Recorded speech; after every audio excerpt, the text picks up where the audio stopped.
ऊंचा खड़ा हिमालय आकाश चूमता है, नीचे चरण तले झुक नित सिंधु झूमता है। गंगा यमुन त्रिवेणी नदियां लहर रही है, जगमग छटा निराली पग पग छहर रही है। बच्चों, स्वागत है आप इस सभी का एक बार फिर से आपके अपने यूट्यूब चैनल केवी की पाठशाला पे। बच्चों, आज के इस सेशन में हम कक्षा 6 पुस्तक मल्हार की पाठ 1 मातृभूमि को स्टार्ट करने वाले हैं। और इसमें मातृभूमि में बच्चों, मातृभूमि का मतलब होता है जन्म स्थान यानी माता की भूमि, और देश बेसिकली देश के बारे में। तो कवि ने यानी कि सोहनलाल द्विवेदी जी ने, चूंकि ये कविता जो है सोहनलाल द्विवेदी जी का है, तो कवि यानी सोहनलाल द्विवेदी इस कविता के माध्यम से अपने देश की प्रशंसा की है कि आखिर हमारे देश में क्या क्या चीज़ें हैं। इससे पहले बच्चों कि हम इस कविता को पढ़ें और इसके अर्थ को समझें, थोड़ा सा सोहनलाल द्विवेदी जी से परिचय ले लेते हैं। तो कवि परिचय के बारे में अगर हम बात करें बच्चों, तो सोहनलाल द्विवेदी जो है हिंदी के प्रसिद्ध कवियों में से एक थे, सोहनलाल द्विवेदी। और इनका जन्म जो है आज से लगभग 125 साल पहले, देख सकते हैं, इनका जन्म 1906 में हुआ था और इनकी मृत्यु 1988 में हुआ था। इनकी प्रमुख विषय की अगर हम बात करें यानी रचनाओं की बात करें, तो इनका प्रमुख विषय था देशभक्ति। और इनकी प्रमुख रचनाओं में अगर हम बात करें तो वो था बढ़ी चलो और कोशिश करने वालों की कभी हार नहीं होती। तो अगर आपसे कभी पूछा जाता है कि सोहनलाल द्विवेदी जी की प्रमुख रचनाओं के बारे में बताइए, तो आप बता सकते हैं बढ़ी चलो कोशिश करने वालों की हार नहीं होती, और मातृभूमि तो आपने पढ़ना ही है। ओके, आशा करता हूँ यहाँ तक कोई दिक्कत आपको नहीं हुई। अब आइए हम थोड़ा सा कविता को पढ़ लेते हैं, उसके बाद इस कविता को एक एक लाइन करके हम अर्थ भी जानेंगे। ओके, तो आइए पहले पढ़ना सीख लेते हैं कि कविता को कैसे पढ़ा जाता है। कविता का शीर्षक है बच्चों मातृभूमि। ऊंचा खड़ा हिमालय आकाश चूमता है, नीचे चरण तले झुक के नित सिंधु झूमता है। गंगा यमुना त्रिवेणी नदियां लहर रही है, जगमग छटा निराली पग पग छहर रही है। वह पुण्य भूमि मेरी, वह स्वर्ण भूमि मेरी, वह जन्मभूमि मेरी, वह मातृभूमि मेरी। झरने अनेक झरते जिनकी पहाड़ियों में, चिड़ियाँ चहक रही है वो मस्त झाड़ियों में। अमराइयाँ घनी हैं कोयल पुकारती है, बहती मलय पवन है तन मन सवारती है। वह धर्म भूमि मेरी, वह कर्म भूमि मेरी, वह जन्मभूमि मेरी, वह मातृभूमि मेरी। जन्मे जहाँ थे रघुपति, जन्मे जहाँ थे रघुपति, जन्मी जहाँ थी सीता, श्री कृष्ण ने सुनाई बंसी पुनीत गीता। गौतम ने जन्म लेकर जिसका सुयश बढ़ाया, जग को दया दिखाई, जग को दया सिखाई, जग को दिया दिखाया। वह युद्ध भूमि मेरी, वह बुद्ध भूमि मेरी, वह मातृभूमि मेरी, वह जन्मभूमि मेरी। तो ये कविता था बच्चों सोहनलाल द्विवेदी जी का। कोशिश कीजिएगा इसे याद करने का, इसका अर्थ समझते हैं।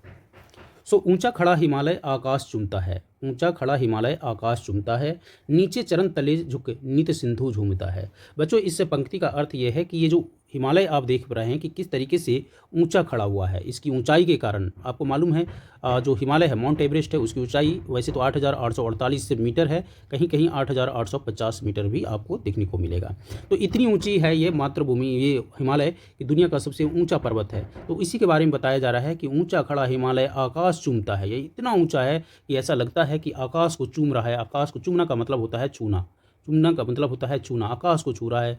नीचे चरण तले, अब चरण का मतलब क्या होता है, क्योंकि यहाँ पर जो पहाड़ है, पहाड़ के नीचे से जो है सिंधु नदियाँ निकली थी। वैसे तो यहाँ पर सिंधु एक तो नदी के बारे में भी है, और दूसरी चीज़ हिंद महासागर, जो जब इंडिया का मैप देखिएगा तो कुछ इस तरह से यहाँ पर आपको जो यहाँ जो सागर है उसको हिंद महासागर कहते हैं। लेकिन ये हिमालय इस तरीके से जब ये मैप बनाइएगा इस तरह से, तो यहाँ पर जो हिमालय है यहीं से सिंधु नदी निकली है और अरेबियन सी में गुजरती है। तो उसी के बारे में कहा गया है कि ऊंचा खड़ा हिमालय आकाश चूमता है, नीचे चरण तले झुक नित सिंधु झूमता है। नीचे चरण तले यानी पाँव के नीचे हमेशा नित सिंधु झूमता है। जो नदियां हैं सिंधु वो और हिंद महासागर, ये सब क्या है, नीचे झूमता है।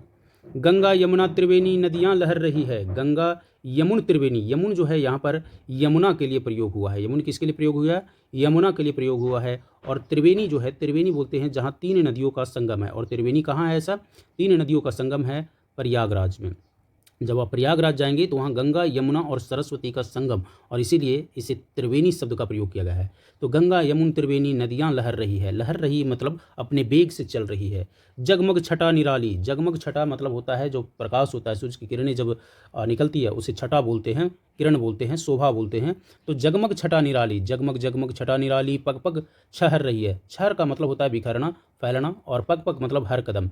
तो ये जो सूरज की किरणें हैं जो जगमगाते हुए हर कदम हर तरफ फैल रहा है, बिखर रहा है। वह पुण्य भूमि मेरी, वह पुण्य भूमि मोरी यानी पवित्र भूमि जो है, ये जो पवित्र भूमि है वह मेरी है। यह स्वर्ण भूमि मेरी, ये जो सोने से भूमि है, सोने जैसा भूमि है वह भी मेरी है। यह जन्मभूमि मेरी, हाँ मैं यहीं जन्म लिया हूँ, यही है मेरी जन्मभूमि। यह मातृभूमि मेरी, हाँ यही मेरी मातृभूमि यानी देश है। झरने अनेक झरते, बहुत सारे झरने यहाँ झरते हैं, यानी भारत की बात कर रहा है। यहाँ बहुत सारे झरने झरते हैं जिसकी पहाड़ियों में, यानी यह वह देश है जिसकी पहाड़ियों में बहुत सारे क्या झरते हैं, झरने झरते हैं। चिड़ियाँ चहक रही है हो मस्त झाड़ियों में, और यहाँ की जो झाड़ियाँ हैं, यहाँ के जो पेड़ पौधे इतना सुंदर है, इतना मनमोहक है कि वहाँ जाकर चिड़ियाँ चहचहा रही हैं। अमराइयाँ घनी हैं, अमराइयों का मतलब होता है बच्चों, अमराइयाँ घनी है यानी आम का बाग को क्या बोला जाता है, बाग को बगीचा, बगीचा को, आम के बगीचे को अमराइयाँ बोला जाता है। तो अमराइयाँ घनी है, अमराइयाँ बहुत सारे आम के पेड़ हैं। कोयल पुकारती है, बहती मलय पवन है, तन मन सवारती है। अब यहाँ पर बहती मलय पवन मतलब क्या है, मलय मतलब होता है, साउथ इंडिया में एक मलय पर्वत था और उसी की तरफ से बहते हुए हवाओं को यहाँ इंडिकेट किया गया है कि बहती मलय पवन तन मन सवारती है, हमारे पूरे तन मन को सवार देती है। वह धर्म भूमि मेरी, यह मेरी जो है धर्म भूमि है। वह कर्म भूमि मेरी, यह मेरी कर्म भूमि है, जहाँ आप काम करते हैं उसको बोला जाता है कर्म भूमि। वह जन्मभूमि मेरी, हाँ ये मेरी जन्मभूमि है। वह मातृभूमि मेरी, हाँ ये मेरी मातृभूमि है। जन्मे जहाँ थे रघुपति, ये वो देश है जहाँ पर श्री राम, रघुपति का मतलब होता है श्री राम, प्रभु श्री राम, दशरथ का पुत्र प्रभु श्री राम की बात हो रही है। यहीं जन्मे थे, यही वह देश है। जन्मी जहाँ थी सीता, सीता का भी जन्म, सीता कौन थी, राम की पत्नी थी, तो सीता का भी जन्म यही देश में हुआ है। श्री कृष्ण ने सुनाई बंसी पुनीत गीता, अपने बांसी का मतलब होता है बच्चों बांसुरी, तो अपने बांसुरी को बजाते हुए पूरा गीता, पुण्य जो पुण्यात्मा वाला जो गीता है, पूरी गीता जो है वह सुनाई। गौतम ने जन्म लेकर जिसका सुयश बढ़ाया, यह वह देश है जहाँ पर गौतम, गौतम कौन, तो गौतम बुद्ध, ओके, गौतम बुद्ध ने इस देश में जन्म लेकर इस देश का सुयश यानी यश बढ़ाया है। जग को दया दिखाई, जग को दया सिखाई, पूरे जग को काइंडनेस सिखाया, दयालुतापन की किस तरीके से रहना चाहिए। जग को दया सिखाई, जग को दिखाया दिया, ओके, जग को दिया दिखाया, तो जग को दिया दिखाया मतलब दीपक, दिया का मतलब होता है बच्चों दीपक दिखाया। वह युद्ध भूमि मेरी, वह बुद्ध भूमि मोरी, यह मेरी युद्ध भूमि भी है। और बुद्ध भूमि कहने का मतलब ज्ञान की भूमि, बुद्ध भूमि का मतलब होता है ज्ञान की भूमि। यह वह मातृभूमि मोरी, यह मेरी मातृभूमि है। यह जन्मभूमि मेरी, हाँ मेरी यह जन्मभूमि है। कविता लिखा गया है सोहन लाल द्विवेदी जी का बच्चों। तो आशा करता हूँ ये कविता जो है आपको समझ में आई होगी। बच्चों ये वीडियो अगर आपको अच्छा लगा हो तो वीडियो को लाइक और अपने दोस्तों को शेयर जरूर कर दीजिएगा।